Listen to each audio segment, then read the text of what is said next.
Welcome everyone to Coaching in Session. My name is Michael Rearden, and I'll be your mindset coach this evening. And today we're going to be talking about the top reasons why you don't take action. And it could be one of several reasons. Maybe you're just not ready. It could be that you just have habits that are not conducive to your best self, or maybe you just don't feel motivated. And today we're going to be breaking down those three areas, and we're going to be talking about how you can overcome each of those areas, because you should be living the best life that you are able to live.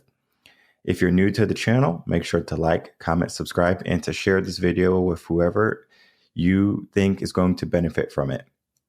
And let's get into the first area. And this is going to be one of the biggest areas, actually. And that's going to be talking about habits.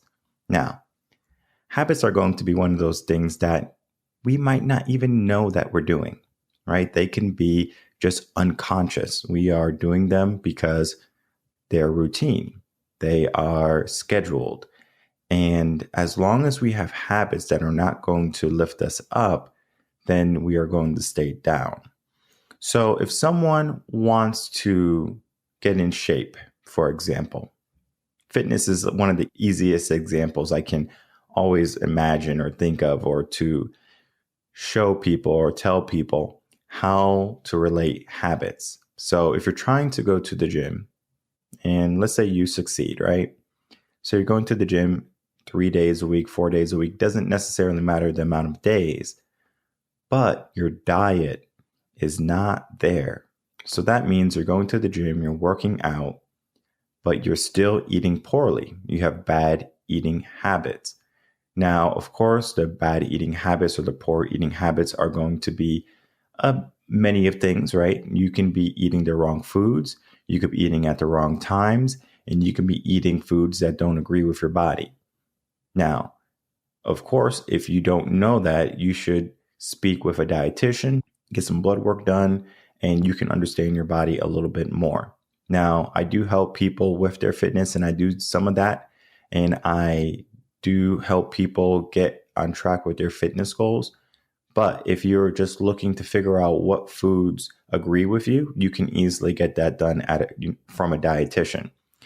And the habit of eating poorly or eating the wrong food is not going to be conducive, is not going to agree with you getting in shape. So no matter how much you go to the gym, how many hours you work out, you can't outwork a bad diet. There's no ifs, ands, or buts about it. You can't outwork a bad diet. And even if you tried, you would be in the gym 7 hours a day. We don't have that time. We don't have that luxury. Now, of course, if we have that time, have that luxury, who would want to stay in the gym 7 hours and not eat well? So you can see it doesn't make sense, right? If we look at like Arnold Schwarzenegger when he was getting ready to be Mr. Olympia, right? He was doing the bodybuilding. Now, of course, he was in the gym multiple hours a day, upward in the 7-8 figure. That was his job. Now, was he eating poorly?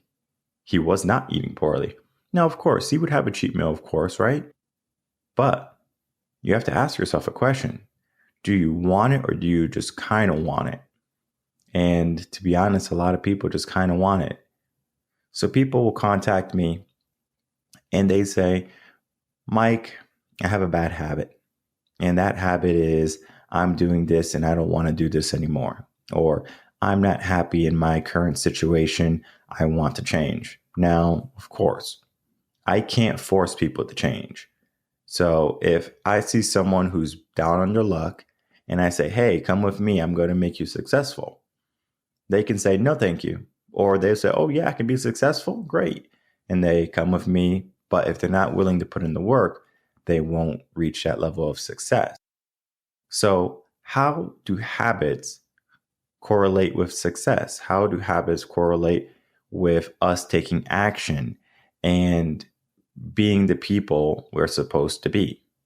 And that's going to be touching base with your routine. Now, if you have a habit of waking up in the morning and hitting the snooze button, that's going to show you at the beginning of the day that you have time to waste. subconsciously, automatically I hit the snooze button, and the snooze button says, all right, you have 15 more minutes. I can procrastinate waking up. And it happens at the subconscious level where we don't even realize that we're doing it. And then we have a habit of waking up in the morning, and the first thing we do is we reach for our cell phones. Guess what? That's not a good habit either. And I'm guilty of it. I have done it, and I have got rid of that habit too. And the habit has come back also. So how do I get rid of that habit, right? Because we might want to get rid of that snooze button habit. We might want to get rid of that looking at the phone habit. So for the snooze button habit, guess what? You can disable the snooze button. Easy, right? It sounds so simple, but it works. If you know that there's no snooze button coming after your alarm, guess what? You're going to wake up as soon as that timer beeps. Now, if you know it's going to take you 10 minutes in the morning to get ready, right? This is an example. It could be 30, right? An hour, doesn't matter. And you have to be out of the house at 7:30. You can set your alarm for 7:20, right? It's because you said it's going to take 10 minutes to get ready, right? And you need to be out by 7:30. Okay, right? So whatever time you need to leave, whatever time it takes for you to get ready. Now, of course, you might want to give yourself, oh, it's going to take me more time on Tuesdays. Then guess what? Set your alarm clock for different days. And you can set your alarm in schedule. So for Monday, if you need more time, for example, maybe if you have kids, then you're going to want to wake up earlier because you have to get them ready. Then you have to get ready. And it's going to be a whole ordeal, of course. But that's parenting. Now, if you're just a single bachelor or you're just deciding not to be in a relationship, which is fine, guess what? You might have a pet, and then you might say, I have to wake up 15 minutes earlier because I have to take my pet for a walk, or I have to take care of my pet and feed my pet. Now, there's multiple things that require attention, and we have to pay attention to that too. Because we wait until the last minute, but then if we don't give ourselves enough minutes, then we're just going to be stressed out first thing in the morning. So we're trying to mitigate stress, and we're trying to boost our motivation and productivity all at the same time. Now, that is because of our habit. So hitting the snooze button, you would think, small habit. I just hit the snooze button 1 time, 2 times, and then now I'm in a rush. Okay. Now, hitting the snooze button is going to be similar to procrastinating. Now, procrastination is real. Now, I know many coaches and motivational speakers who talk about procrastination is not necessarily a real thing, right? It's just made up. Now, there has to be a definition to procrastination to make it a real thing. And procrastination is the fear of putting off until the fear of not doing it is greater than doing it. So when we wake up in the morning, we procrastinate waking up. So we hit the snooze button. Now, of course, the bed is comfy. We might not want to do what's next on our schedule, meaning going to work. But we're going to hit the snooze button because we don't have to quite wake up yet. And then we procrastinate, snooze button, snooze button. Oh my gosh, I'm going to be late. Now the fear of you being late was the motivator for you waking up. And have you ever looked at your alarm clock and you should be out the door? You automatically, boom, your brain sparks and it's shooting and is ready, wide awake. That didn't happen by accident. Because now the procrastination is going to jolt you. Now, this is not a good thing. You might think, oh, I'm just going to wait to the last minute to be efficient, right? Well, how much time did we waste, right? It could be 10 minutes, 30 minutes, right? No matter what, we cannot waste those minutes in our day over something so frivolous as to a snooze button. But then we get on our cell phone and we scroll on social media and we waste time there again, more wasted time. And the easiest way to fix the phone thing is to put your phone in a different room. And if you use your phone for an alarm clock, go out and buy an alarm clock. Because the phone can be a distraction, the same thing as a snooze button can be a distraction. We have the same 24 hours that Elon Musk has, Jeff Bezos has, Bill Gates has. We have those same 24 hours. There's a reason why they reach high levels of success and many people do not. And one of the primary reasons they are able to achieve so much is because they have control of their habits and they don't let their habits create room for procrastination. All of that habits is going to be throughout your day, right? So if you're interested in trying to figure out your habits and your cues, then of course you can go to revenconcepts.com. You can sign up for intro consultation or you can sign up for coaching if you're ready to get rid of those habits, right? Because everyone is going to be different. And I just gave some examples of the morning time, but imagine how many bad habits we can create during the day. There's so many, and it's going. If I were to talk about that right now, we would be here for over an hour. So that's going to be unique and individual per person.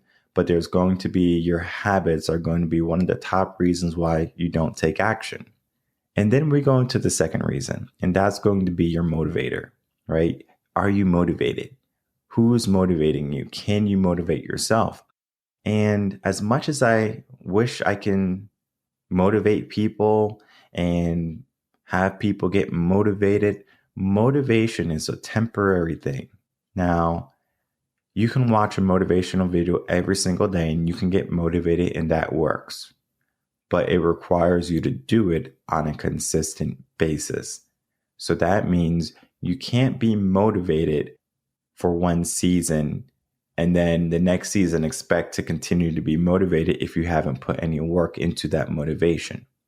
Now, people can motivate you. For example, a coach.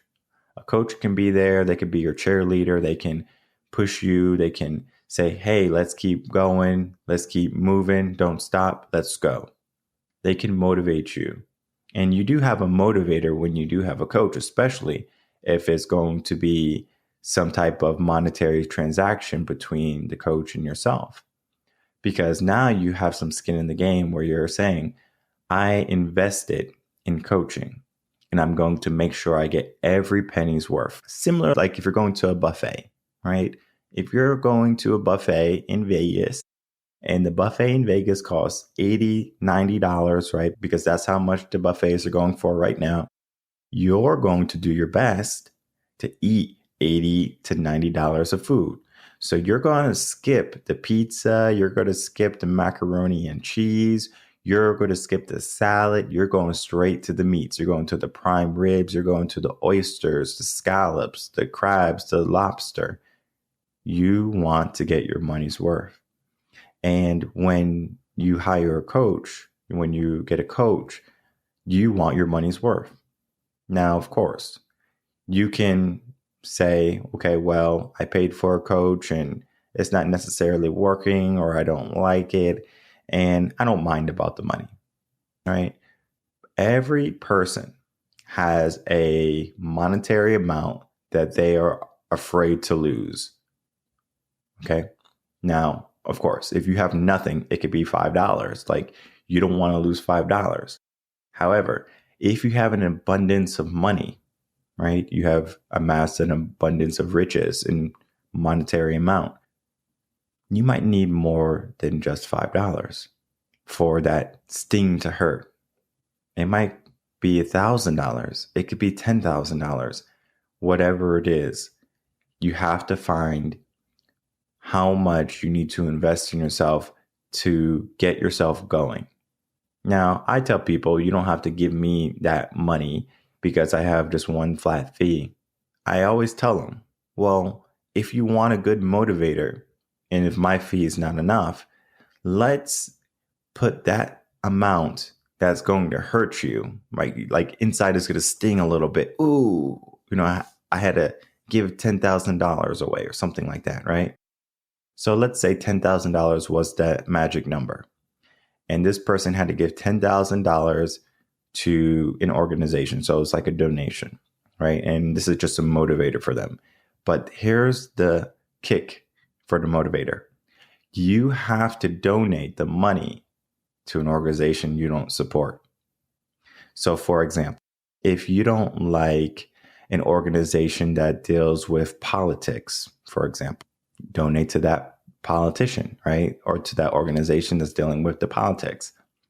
Now, when you give that $10,000 to that person you don't like, you're going to go to, ooh, ouch. And guess what happens? You're going to say either A, I'm not going to do that again, or B, I'm going to stay exactly where I am. Meaning you're not going to invest in yourself. And both are actually a good thing. The first thing is I'm going to change. And that's the most positive one. Because now we have a motivator. I don't want to lose any more money. I don't want to give any more money to this said organization. And I'm going to do everything in my power to make sure I am successful and I don't have to give any more money, right? So that's our motivator. Now, of course, you can have a coach motivate you. You can have a person motivate you. But if a person is motivating you, is it the right type of motivation? Now, if you're in a relationship per se, or if you have parents and you're younger, you're going to have to deal with an outside motivator. So let's talk about parents first. Now, mom, dad, they might want you to be a lawyer. So now you're going to school and you're thinking in your head, well, I have to be a lawyer because mom and dad wants me to be a lawyer. That's the motivator. And mom and dad might sweeten the deal. They'll say, we'll pay for law school if you want to be a lawyer. But if you go to any other profession, we're not going to do that. So guess what? Now that child has a motivator. That young adult has a motivator to go to law school because mom and dad are going to pay. This has nothing to do with that child wants to be a lawyer. He has an outside motivator. So now he's a lawyer. He went to school, graduated, but he's miserable. He hates the job. His motivator didn't lead him to what his passion was, who he was supposed to be, his purpose. So when we're looking at those motivators, those outside stimulus, we have to be very aware if those motivators are coming from us or they're an outside source. Okay? The same thing in relationships. Your wife or your husband might want something for you, but you might not be motivated to get it. So you might do it because of obligation, and I put those in air quotes, because if you don't, then of course it could cause strain on the marriage. But then at the same time, if you have a strong, healthy relationship, you should be comfortable in your own skin and you should be comfortable in how they are. So no matter what, if they change or if they don't change, you're still going to love and appreciate each other. And that's a whole nother story. But looking at if someone is motivating you to do something and you don't necessarily want to do it, is not a really good motivator. So the best type of motivation that you can get is motivation that resonates with you.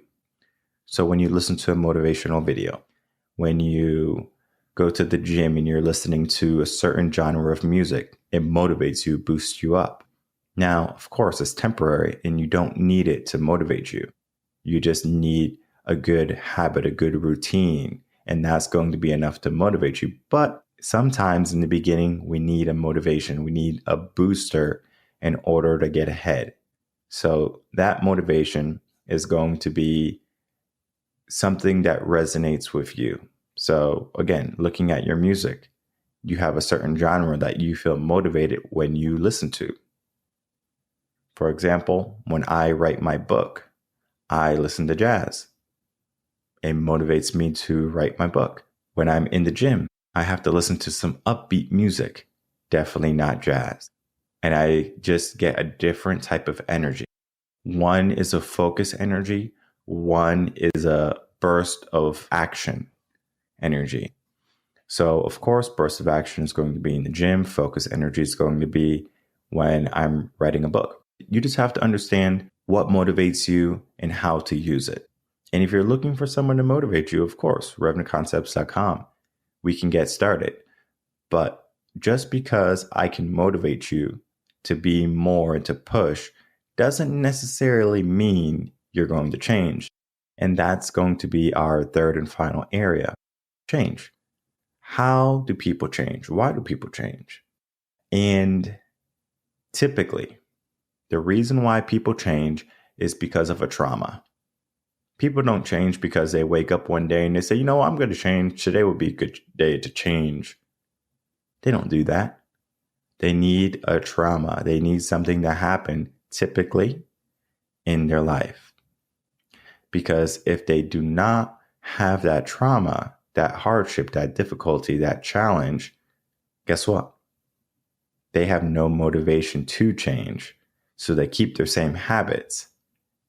So it's like a pyramid and it keeps going back and forth. If you want to implement change, you have to change your habits and you have to become motivated for that change. But you can't change if you don't have a motivator and you have bad habits. It goes both ways. So what if you want to change, but you don't want to have a trauma in your life? It's easy. Change your habits and you change your motivators. That is very simple. So if you don't know your habits or your motivators, revenconcepts.com.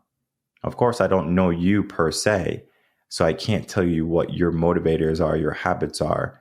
But what I can tell you is a typical person. Now, the typical person is going to wake up, not want to get out of bed. Then when they get out of bed, they're going to hate going to work. They're going to dread it. On their way to work, they're wasting time, maybe listening to music that doesn't motivate them the right way. For example, they might listen to music that makes them hype, antsy, right? All of the things that they might not need at work. Now, when you're at work, you want to be focused.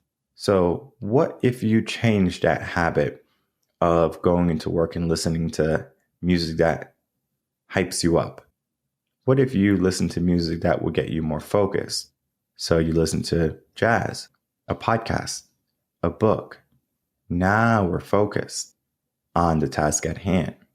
And we can go to work and we can see something when we're at work, when we're more focused. Do we really like our job? Do we want to be here long term? 1 year, 3 years, 5 years, how can we get out? Now our brain is starting to think in a way of my future depends on me taking action versus this is my circumstance. A simple change in your habits will start to implement the change in your life for a better future. But it doesn't happen if you just keep the same habits. And then when you're at work, how efficient are you? Are you fooling around? Are you on your phone? Are you talking to your coworkers? Trivial things, right? But all of them are indicators if you are going to be more than what you are right then and there. Because if you're fooling around, you're going to the water cooler, if you're getting a coffee every 30 minutes, trying to stay awake, we have bad habits that need to be addressed. And you might be addicted to coffee, and being addicted to coffee is not necessarily a bad thing. But why do you need the caffeine? Are you not sleeping well? Why are you not sleeping well? All of those factors have to be addressed. And we don't pay attention to those factors because it's a subconscious thing. Oh, I didn't get a good sleep. But why did we not get a good sleep? Oh, I don't really like my job, but why don't we like our job? What is the reason and why are we staying there? That why is going to be so important. And that goes into our motivators because our motivators are going to be the things that either keep us there or allows us to leave.